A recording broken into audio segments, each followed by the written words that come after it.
Hey Hamad, Mr. Hamad Sajwani.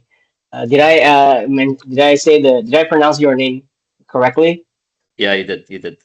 Awesome. Mr. Hamad is the CEO and But for the founder of purpose of the conversation, just keep it Hamad. Yeah, like Mr. Hamad is a bit too long. Yeah, let's get Oh sure, conversation. sure. Well,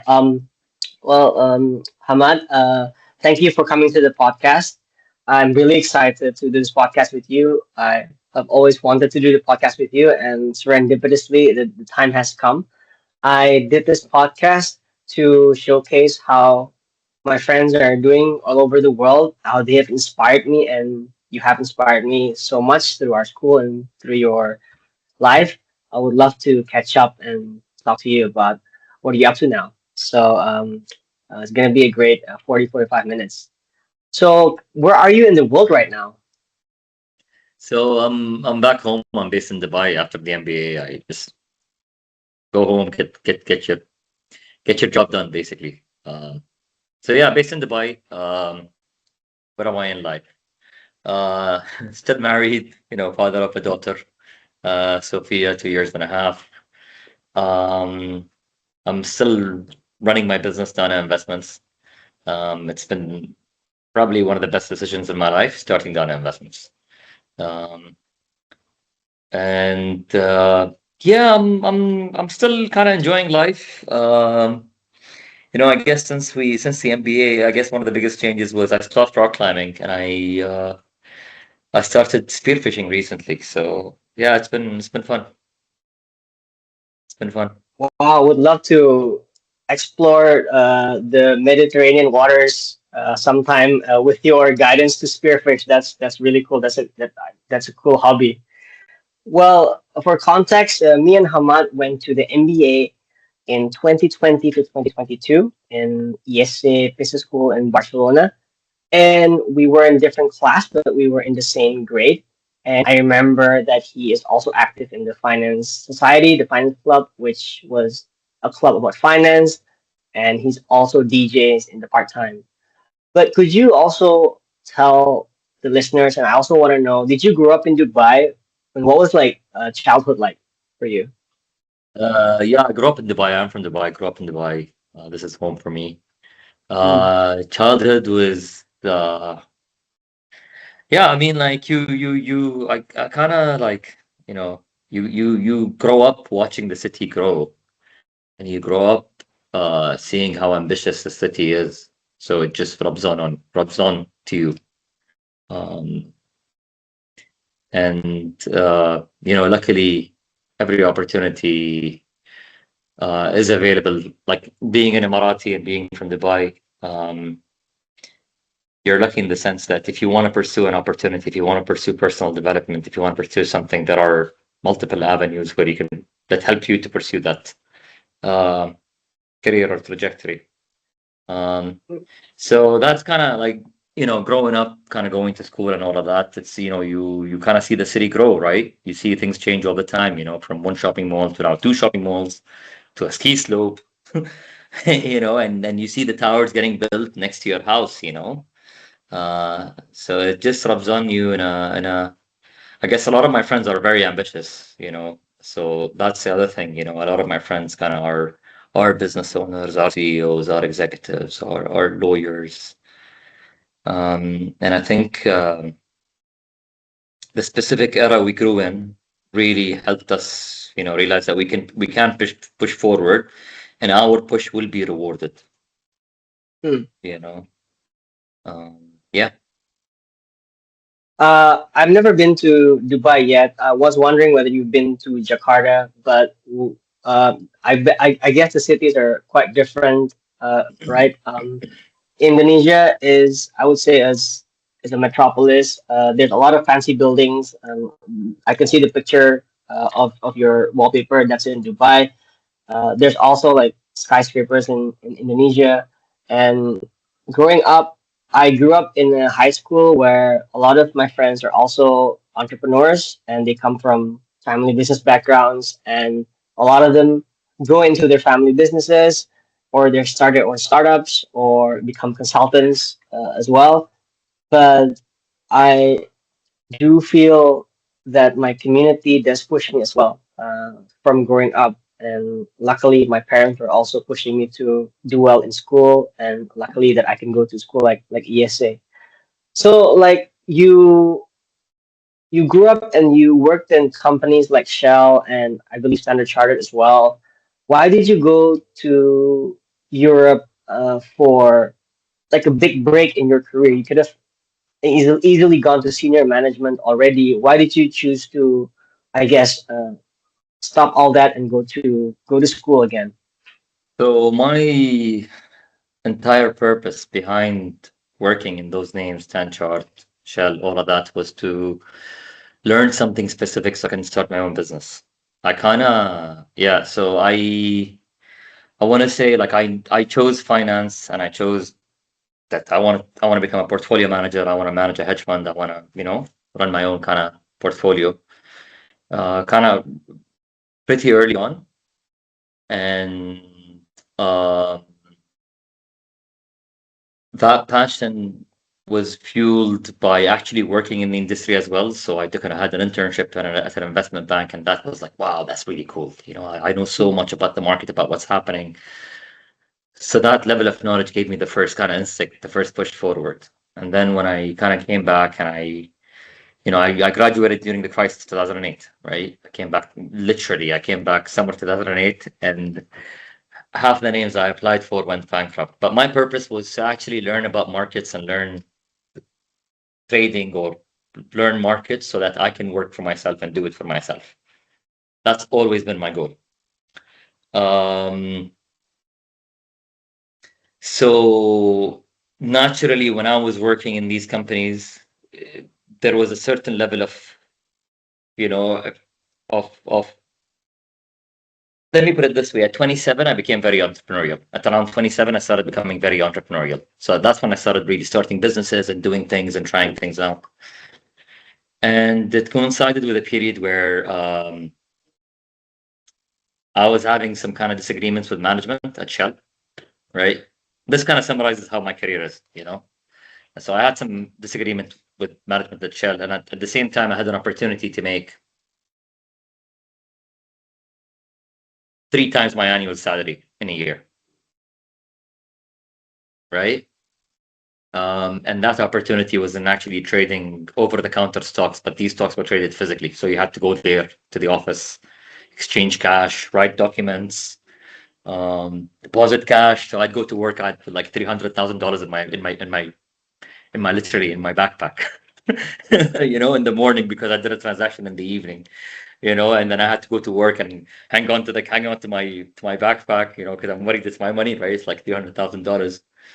Uh, and so basically, during that period, I decided to focus more on my entrepreneurial stuff than Shell. And naturally, things did not work out. I kind of added insult to injury. Uh, However, like knowing that my pursuit is always going to be entrepreneurial, for me, I was happy to take that loss, because I knew that I could, first of all, make a big jump in my assets, which means okay, I can literally buy my salary, sort of a thing, you know, or buy a salary. Let's put it that way. And that's the option that I took. Um, so my vision was always to work for myself, and I decided to work for those companies to learn from those companies how trading is and how markets operate and blah blah blah. And but my intention was always to work for myself. So and then doing the MBA, I wanted to do the MBA for two reasons. Number one, I wanted the 2 years off to just kind of focus on trading. Um, and number two, I wanted to get an MBA. I wanted to live in Europe. I wanted to get that experience, just enjoying life sort of thing. And then get the MBA. In a sense, I was like, listen, if I'm going to start a hedge fund and I have an MBA, it's maybe a bit of a stop loss, like I can fall back into. Oh, I started my business, I tried for X amount of years, and if it doesn't work out, I have an MBA. You know, um, yeah. So that's kind of in a nutshell how in retrospect, like how I structured my career. It was more about saving money from a salary, acquiring assets, so that I can do this, and then building the experience, knowledge, whatever, reputation. Did you go to the MBA with funding from yourself, or did someone else supported you from scholarship or perhaps family? How did you finance your MBA? No, I got it from I got a government scholarship. I got a government scholarship. So as I mentioned initially, like, in the UAE, if you like, if you want to pursue a certain path and you're viewed as someone who's educated, skilled, talented, you'll get the opportunities to pursue that path. I see. Well, I have a lot of friends who are either going for the government scholarship in Indonesia or have done their MBA with that program. And the good thing about the government of Indonesia is that they let you work somewhere else for maybe 1 or 2 years and then come back to Indonesia so that you Yeah, can meet up with other executives from other countries and bring back that talent back home. yeah. And To be that honest with you, is like we the don't way. have that restriction. We don't have that restriction in here. We do not have it. If you take it, like, there are companies that offer scholarships and then they will have their own restrictions. But the one I took was zero restrictions, zero commitments. Does that mean you're able to work anywhere after graduation from the Yeah, MBA? anywhere. Yeah, anywhere. I see. Wow. I like literally Well, you can do anything you want. well, there's a high bar to get that, right? And you showed that you're able to get that scholarship in the first place. So kudos to that. It's usually the most hardworking people and the ones who have a long vision, right, to get that No, I scholarship. mean, no, it's not necessarily. Like, I mean, the opportunity was there, and the entry requirements were actually quite simple. Basically just get into a top 10 school, a top 20 school, whatever, right? I see. Well, nice. It's like, but the opportunity is available for people. So some people do take it, like me. So the requirements are not necessarily a high bar. Um, Well done. Kudos to that. yeah. Do you see any other friends going to the MBA who is as entrepreneurial as you?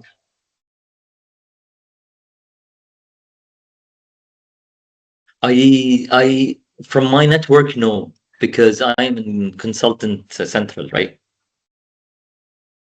What do you mean that you're consultant centric?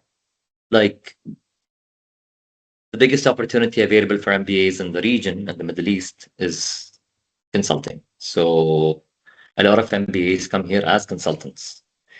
Um, there's a certain profile. There's typically a student that Yeah, need to be paid involved. yeah, So when you have a restriction like that, it's really hard yeah. to start a business, which is why in the way I structured my life, I made sure I had no debt. Nice. Well, in our MBA, I was the only one from Indonesia, but from the ones below us and above us, there were some MBAs. As I mentioned, the government scholarship lets you go to this program for around the world and come back. Yeah. As I mentioned, from my friends, a lot of my friends are working on their family business or starting their own companies. They're also professionals. Did you also come from a family business background? Is that how you got into entrepreneurship in the first place as well, or was it Yeah, a I book that mean, you read, or was it like a mentor that you meet?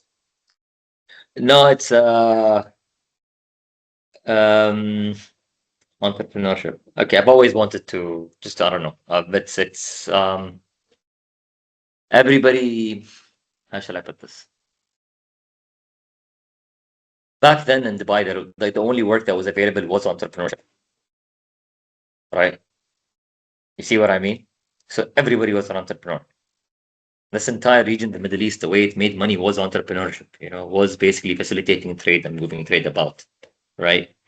Um, and so I think entrepreneurship, specifically in Dubai, is very DNA. A lot of my friends have entrepreneurial ambitions or have interest. Everybody I know has an entrepreneurial interest, one way or another.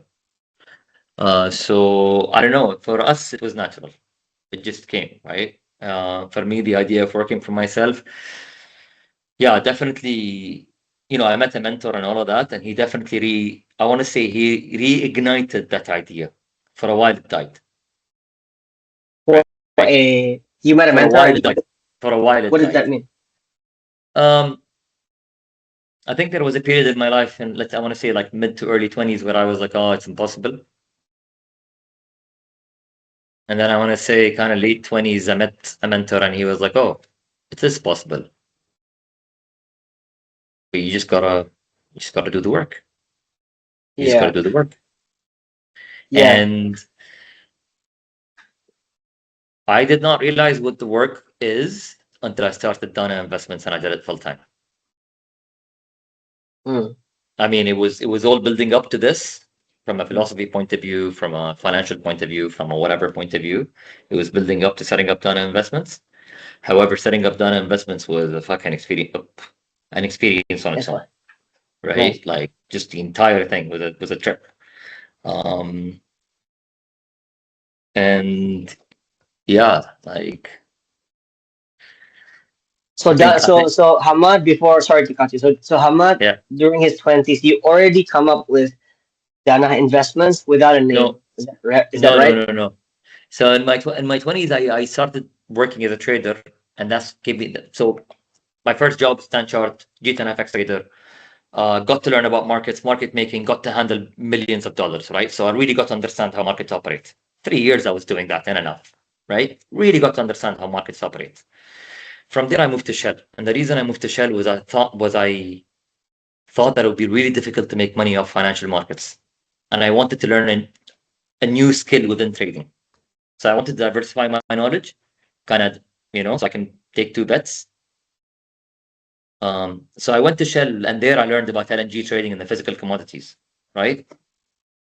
From there, I realized, nah, fuck it. I prefer trading financial markets. I went to Commercial Bank of Dubai, trade financial markets for 2 years, got very diverse exposure. MBA, started Danah Investments. Now, between Shell, like my time at Shell, I want to say concurrently, I had a lot of entrepreneurial ventures. I started a company called Tanawi. That turned into a very private fund, which ended up buying my salary, just more or less. Um, and then I tried starting a coffee shop for a year. It didn't kind of work out for me. I still have a climbing business, that I'm a silent partner in. I used to be more involved in. So I've always been doing entrepreneurial things because like I just wanted to do it. However, deep down inside, like what I really wanted to do is start a fund. And sometime between leaving Stan Chart and my time at Shell, I kind of gave up on the idea of starting a fund. Ghana Investments was set up and the name was conceived and all of that 2022. Like literally the summer of graduation, that's when it happened. Yeah. I think what inspired me to start my search fund was my parents. So my parents traded perfumes in Indonesia, and it was like French perfumes and all that.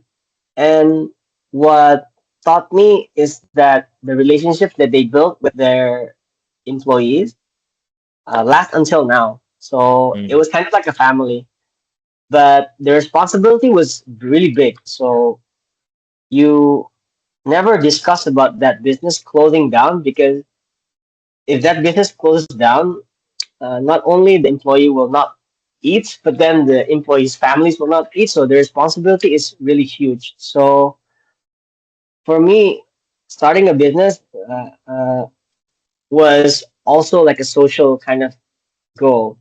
That's at least how I put it. I think what I want to convey to the world about entrepreneurship is that it's a process.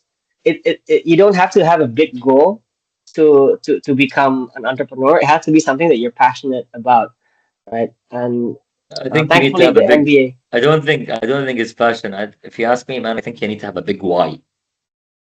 right? I see.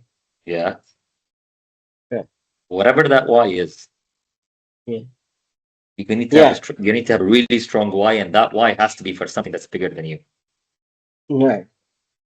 Because Yeah, trust me, because I tell you what, like 3 years running Dana Investments, is entrepreneurship hard? No, I mean I'm running a small hedge fund, right? mm, Like tiny hedge fund. 3 years, no experience running a hedge fund, no idea what I was doing for 3 years. Right now, yeah, much better. Things have systemized, operationalized. Everything is like running, and I'm still one employee, right? Um, was the journey hard? No. Was Mm. it tough? Hell yeah. Mm. Were there moments where I thought about kind of giving up? Yeah, definitely. Mm. Right? Yeah, definitely. But I think my reason is just, you know, and I think if you have that reason and if you have that cause, you'll just go for it. And the first year is going to be a failure, but that's how you learn, right? The second year is going to be a better failure, but you learn better. Third and fourth year is when it's supposed to kick off. You're supposed to figure out the 20% that generates the 80%. But that's what I think it is, man. You need to have that really strong why. And that why can't be, I want to be wealthy or I want to be rich. Like, that's Mm. easy. It's Mm. because getting a job and getting paid a nice, fluffy salary is comfortable, man. Yeah. It's very comfortable. Yeah. It's hard to find the why in finance, right? Because if if you look at a lot of the successful people, you don't hear the why. Like you don't really know why Steven Schwarzman started Blackstone, and okay, he might be just curious, or he might just want to challenge himself, right? And it's a good thing to challenge yourself. Uh, I don't know if you manage people's money in Danah or it's just your own money, but uh, what is your why starting Danah? So my professional purpose um, is to provide investment. Sorry, my professional purpose is to provide honest and trustworthy investment solutions to the people, organizations I care about. That Organizations is my like who? people and organizations I care about.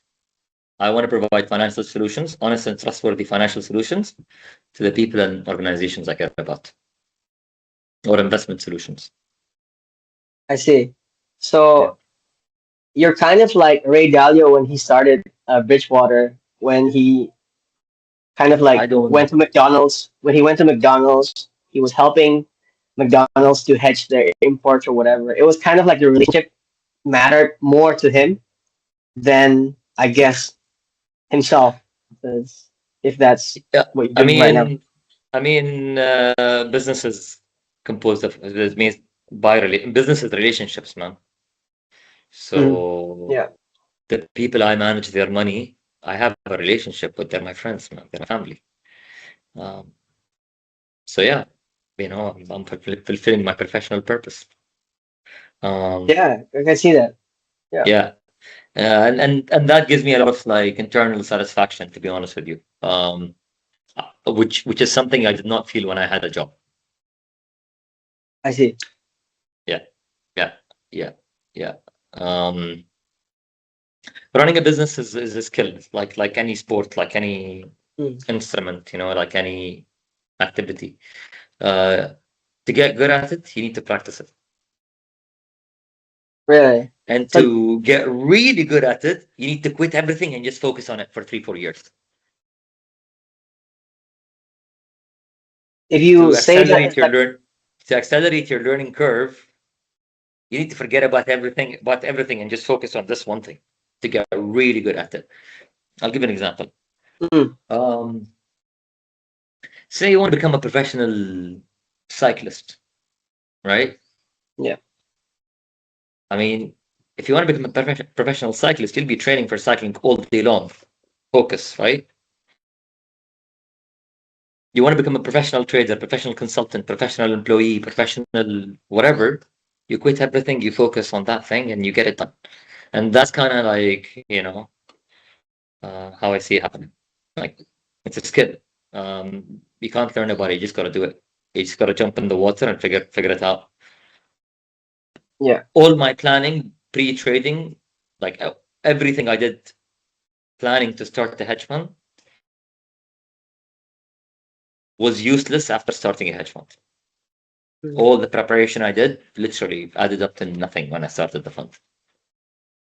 Um, Wow. from figuring out the legal structure, from But the things that really helped me were like, relationship skills and talking to people and risk management and, you know, the just basic things, Yeah, Yeah. So it's all a bunch of relationships, man. yeah. And did this form of a hedge fund? I'm guessing it's a GP-LP relationship or No, whatever. no, Did no, you? no, no, no, man. No, no, no. Listen. A hedge fund is three companies. GP, LP, blah, blah, blah. Simple. Three companies, right? Mhm. Company A is the fund where investors buy and sell shares. Easy. Okay, Company B, management company. That's where the CIO, CEO, employees, research analysts, they sit, tick, tick, tick, tick, tick, they do the trading. Okay. Company three is an administrator. That's a third party who kind of looks at the account, cash, blah, blah, blah, all of that, right? So, right? This structure, for this structure, you require an EUM of about $50 million, $30 million minimum to be able to afford, I see. right? When you first start off, when you first start off, Yep. no one is going to give you $30 million. You need to start Okay. somewhere. Yeah. Yeah. And it depends on the path you want to take. I took the hedge fund path. I want to have a trading business. I don't want to be just a prop trader. What does There are that two. mean? Prop trader is you trade for an account, you do well, they give you more money, you do well, they give you more money, and that's it. You trade that account, you take a percentage, and that's it. That's the relationship you have. Done. A hedge fund is a trading business. So you make markets. So no, so you trade on behalf of clients, and then there are set principles, and then you manage money, and you have relationships, and you provide services. It's Yeah. a different story. Yeah. Yeah. I feel It you're really depends on how passionate fast about what you do, right? it depends on how you want to grow. If you want to, like, if you're happy with 5, 10, $20 million, maybe a prop trading site. It might take you to 100 million. I don't know. Right? I don't know what the limits are. But if you want it more as a business where you can grow it and turn it into a franchise and all of that, then you take it to hedge fund side. You see what I mean? I'm more of the industrious kind. I want a factory in the hedge fund space, basically. Think about it that way. So you are the three company structure, right? You are I'm the two. set. I'm two. I'm two in one. One of the things you have to solve when you start any business is the legal structure. How will you operate legally, right?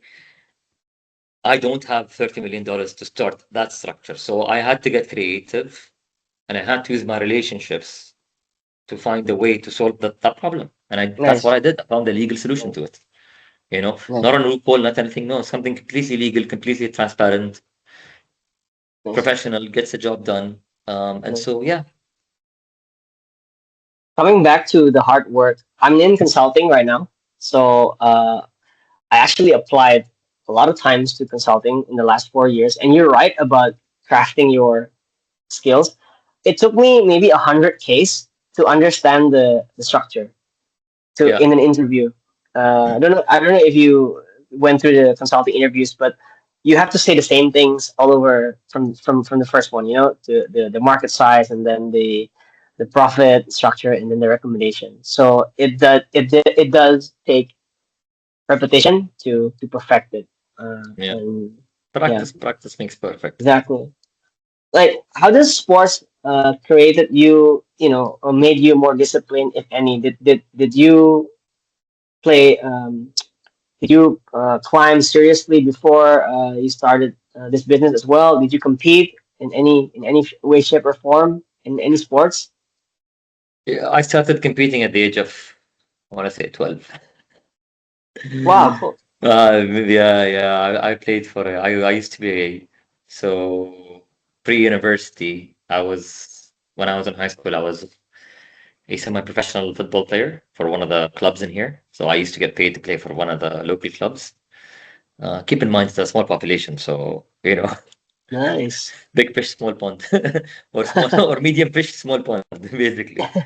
But yeah, that kind of bred up the training, the working out, um, the competition, the goals, and you got to work out, and discipline, which is something I enjoyed a lot.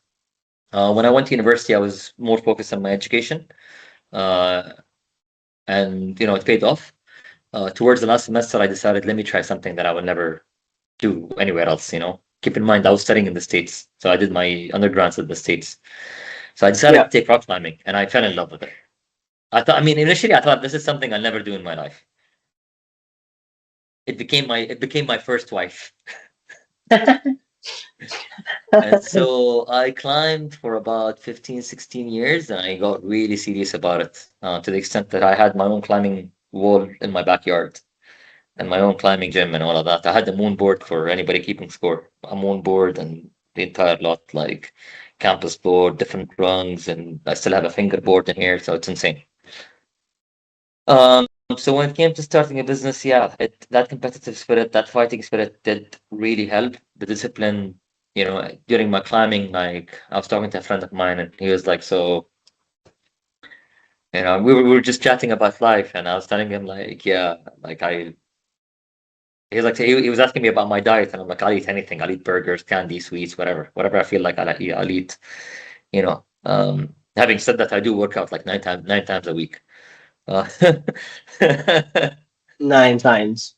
yeah, I go to the gym 5 days a week, weightlifting, and then I have four Wow. cardio sessions every week. These cardio sessions are 20 minutes each. They're separate from the gym session in the morning.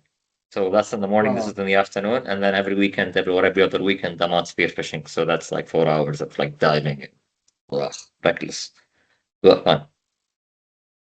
I started dancing salsa when I was in Barcelona. It's the hobby that I picked up, and there's a lot Yeah. of competition. But then I don't want to make it a sport because I don't believe dancing is a sport. I believe it's uh, an art. So, like, it's a serious hobby that allows me to meet friends and allows me to express my love for music and stuff. And it's always good to, I guess, discover new loves, as you say, something that you're so passionate about that you get to meet friends along the way. Yeah, What? yeah, it's nice to have activities, man. You need to feed that creative side. It's really important having those activities and those hobbies. I kind of went three Sure. years without having an activity or a hobby, and I went crazy. Like with spearfishing, I'm a bit more. It's okay. Life is good. I can't imagine going into the water. It sounds so scary, and then what if like a shark comes at you and all that? I don't know. Swim It's towards it. Point your gun at it and swim towards it, or scream at it, but don't run away. wow. I'll Don't remember run that away. or not. Yeah, because Oh, because sharks generally don't attack humans, and if you run away, they'll think you're a prey, because that's what they're used to. Prey runs away from them. But if you go to them, they're like, "Oh shit, this is gonna bite me back. Let me run away." In all the that's spearfishing videos interesting. I've seen, sharks are more scared of spearfisher, like of spearos than than, than the spearos are. So That's interesting. yeah, Uh, in Indonesia, the waters are really clean in some parts of the world. I yeah, heard man. that They I have. heard that there's a big diving community in the Middle East, being in Egypt and all that. Is there also a big spearfishing community in Dubai? Do you go? I don't know, next to the palm, or is it a far further? Is it far from where you live? How often No, do you it's go? it's it's literally like from where I'm spearfishing, I can see these buildings behind me.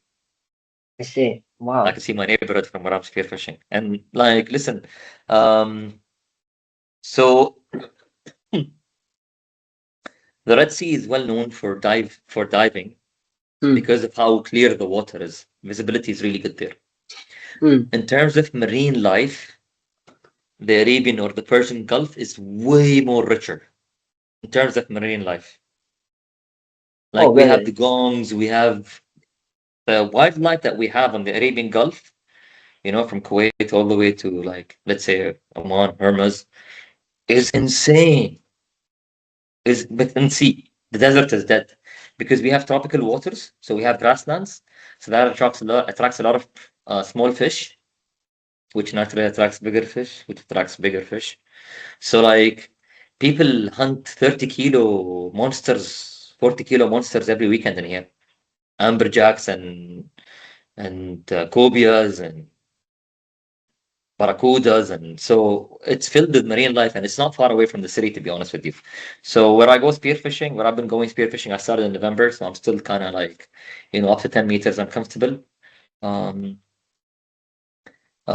it's not far from the city. It's like a 30-minute boat ride, literally. It's in the middle of the sea, but it's a 30-minute boat ride, literally. When I went to Bali, I was snorkeling next to a port where tankers, refuel their station, and Yeah, surprisingly, the water is really clean. yeah. Uh, I'm happy that some companies, I guess, are able to not spill over their shit into the water, because what I saw was that corals, which are red and blue, it was next to a refinery, but it was No, no, still managed Indonesia well. is very known because Indonesia has a very strong fishing culture, very strong marine Mm, culture. So mm, if you wreck the water, like the entire, like, people's livelihoods are done, right? mm, So they're extra judicious when it comes to marine mm. life. And keep in mind, a lot of the oil and gas companies there, you know, are kept, like, for example, Bali is a big tourist destination. Imagine the water in Bali is dirty. Everybody's gonna be like, oh, Shell, BP, Exxon, you know what I mean?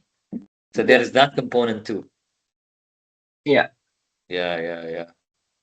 I just finished an oil and gas project and want to just double click on your Shell experience. Did it really help you to become a trader by knowing the refinery? What can, if someone wants to be an entrepreneur, say I want to be open my own hedge fund and I work in Shell, what can I do to prepare that experience? Can I go to the refineries and see how it works better or not? First of all, you got to decide what kind of a trading entity do you want to be? Do you want to trade financial markets? Do you want to trade physical commodities? Right? If Mm, you want to trade physical commodities, then knowing the refinery might help you. But what I understand from trading the physical space, and I'm not an expert in there, um, is you need to have either a supply contract or a demand contract to get started, right? Because in the physical space, you need bank guarantees, blah blah blah. To move, you need to buy the cargo, put it on a ship, move the ship from point A to point B. Clear customs, yada yada yada yada yada. So there are a lot of moving handles. So you need to have a guaranteed supply or demand, right? By okay. supply is, for example, you have a relationship with the government of Malaysia. They're going to give you uh, 3 ships every year, 3 cargoes every year for you to sell. You know what I mean? Okay, now you have the supply, you Interesting. can figure out where to sell them. Fantastic, right? That's in the physical space. Um, the opposite could happen. For example, you have a relationship with the government of Singapore, they buy gas, they're like, okay, we're going to buy 5 cargoes from you every year, Mm, right? And then you go out in the market and try to find 5 cargoes. That also works, right? So you need those two in the physical space to get started. In my space, it's more like I trade financial markets. I have 3, 4 strategies that I run and all of that. And if you want to get started in that space, um, of course, having knowledge of financial markets, having knowledge of like indicators of various forms of analyses, having some kind of a framework that you can get started with, having a mentorship helps. But what really helps is getting started in both cases. You know, yeah. my time at the bank did not, or my time at Shell, or my time at CBD, or whatever, did not prepare me to set up a hedge fund in no way, shape, or form. The way I was trading when I was trading at Stand Chart is very different than the way I trade right now. There, I'm Mm, trading for a salary. Here, I'm trading for a business, mm. right? Okay. Here, it's about look busy, write a stupid report every day about dollar yen. I traded dollar yen when interest rates was zero. Dollar yen would not move 10 pips for months on end, and I have to comment on dollar yen every day. dollar yen hasn't moved, dollar yen hasn't moved, dollar yen hasn't moved, dollar yen hasn't moved. فأنت شو look busy to earn a salary, right? Here, no. I trade 2 hours a day, only 2 hours a day. I'm allowed 3 trades every day. One loser draw, done. That's it. But risk-adjusted returns is phenomenal. I entered the market with a 1% risk, but my effective risk in the trade is 10%. However, my maximum loss at the worst case scenario is 1%. I don't know if that formula makes sense to you, but I cannot do this at the bank. I cannot trade in this entrepreneurial sense at the bank. So definitely different horses for different courses. Yeah. So like in when I meet bank traders, we're a very different breed. We're a very different breed. We're a very different breed. And it took You me taught 3 years to figure out how to become a business trader, not a bank trader. To really figure it out and stable. Stable, consistent. Do you mind like quickly naming the difference? Is it because you're not given any risk in the bank, or I think it's because of the lack of understanding. I don't think banks understand, at least whatever. The banks I worked at, and most of the banks I've come across, have no idea how to take risk or measure risk in financial markets.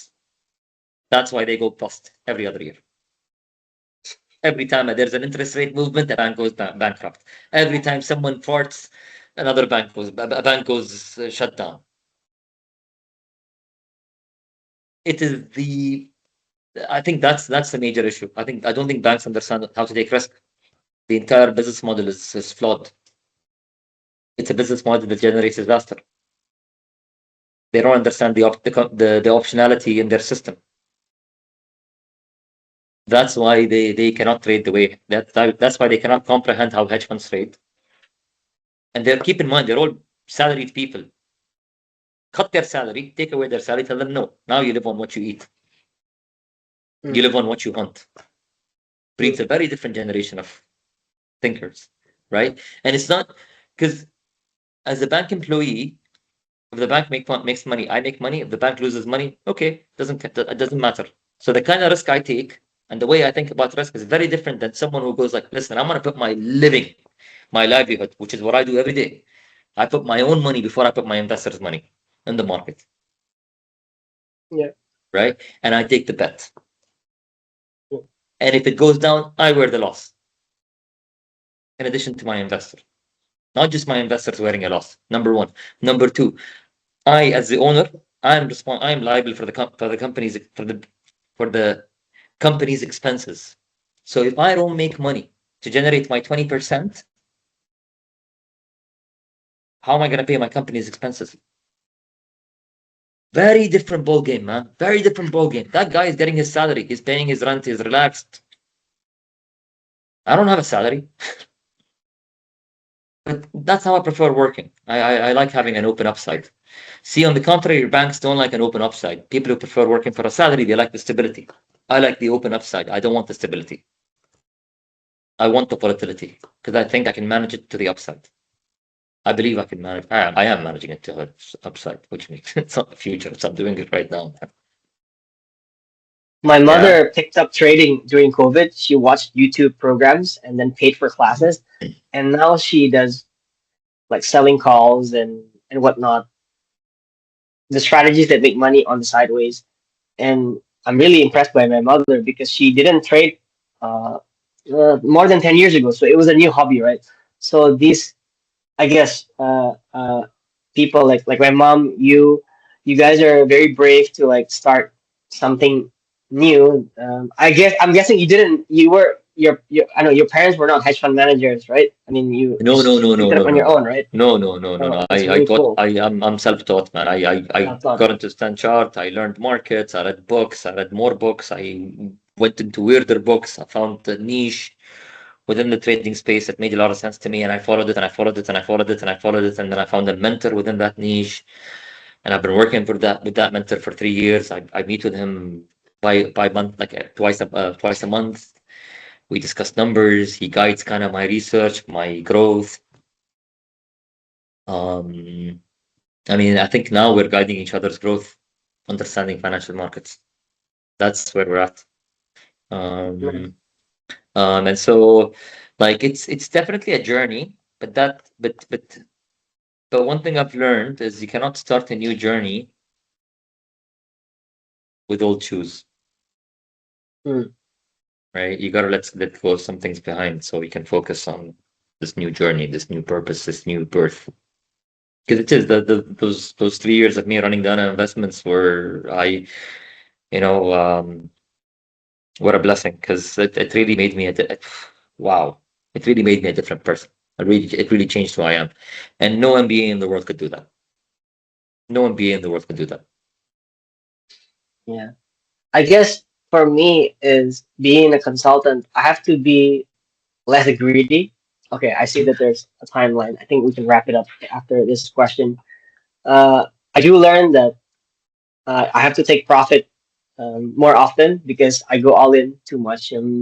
So when you go to a new industry, you always have to adjust. And my adjustment in this consulting space is become more patient. As in, if you finish a good PowerPoint deck for the day, you don't have to make another PowerPoint deck after that. Just make the clients happy and then make a new one tomorrow. So I'm learning to, my adjustment, my new shoes is taking profit and then trying to be consistent so that you are able to run the full course of the race.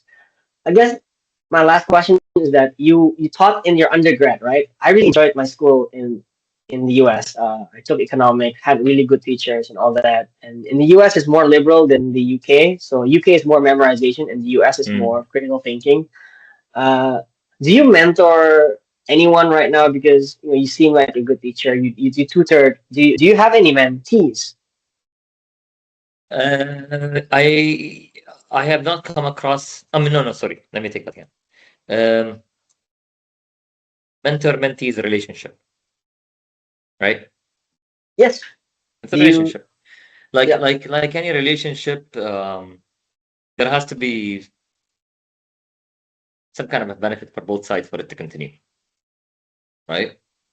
Um, and from my side, I have not come across someone who's interested in my industry and who's willing to actually do the work. Mm. Where I, s- what I would love in an ideal world is find a 25-year-old guy working at a hedge fund or somewhere, or like, okay, 25-year-old guy, 27-year-old guy, mentor them, teach them what I know about trading, get them to trade their own account, get them to grow their own account. And then, if it works out, we end up like working together. That's how I'd like to hire someone. Not, I don't want them to trade my style. I want them to trade in the right framework. Mm. Sure. You see what I mean? It's a very different thing. Mm. Because the trading is an art. Like the way I trade, you will never trade. Even if I teach you the exact single point where I buy, you will never be able to trade that way. Because I've structured my life to trade this way, and I trade this way because of everything that makes me Hamad. All the silly Mm. things, all the big things, all the stupid things that make me who I am. That's why I trade the way I trade. And that's why I can only trade the way I trade. However, Nicky, given the right framework, will find a way to trade the way he trades, and he will be a monster at it. However, to get there, you need to go through hell and back, my friend, because diamonds are not made in are not made in comfort. Diamonds are made with pressure and heat, and a lot of it, Right. right? Yes. So if you want to turn a coal into a diamond, pressure and heat, my friend. That's beautiful. Wow. Have you ever seen a Japanese sword? Have you ever seen how the katana is made? No, just in. I think maybe I saw a video once, but no, I don't know how they're I'll made. leave you with this last thought. Go watch a video of how the katana is made, how these swords are made, and how they heat the iron, take it out, hammer it, heat the iron again, take it out, fold it, hammer it, fold it, hammer it, fold it, hammer it. That process of iron and heat, hammering it, folding it, makes one of the most powerful swords on earth. Wow. There are a lot of swords, Hmm. but there are two known swords that are the most powerful: the katana and the Damascus steel. And they're both made the same way, by smashing iron and flipping it or coiling it or whatever, and smashing it and coiling it and smashing it and coiling it until you get the strongest steel in the world. Hmm.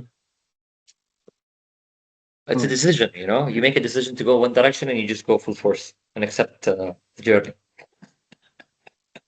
Wow. That lesson from me, and I'm sure a lot of people are gonna take that lesson to the heart. Thank you, Hamad. Yeah. You are putting your email out there, so I'm guessing anyone can reach you there if they want to become your Uh, mentee or whatnot, right? yeah, no, I'd rather they reach out to you and then to me if you can later on. Sorry, this is my standard background. Can you blur it out? Yeah, sure. I can blur it out. Yeah, because I don't have no, like I have a contact us form on my website, and it's like, oof, it's junk mail. So I have no idea who's going to who's going to be contacting me, reading my email from YouTube. Yeah, I'm happy Yeah. So if to you can blur it filter out, and then filter if it they want out. to reach out to Yeah, I'm you, I'm happy more. Yeah, like to if filter it out. Yeah. someone reaches out like through you to me, then fantastic. So if Yes. someone goes like, oh yeah, I want to speak to him and give me his email address, please do that. But I don't want Cool. strangers just taking it from YouTube. Cool. Okay. That's yeah. Deal. Do that. I'll do that. All right. I'm gonna press off record. So Okay. thanks everyone for listening.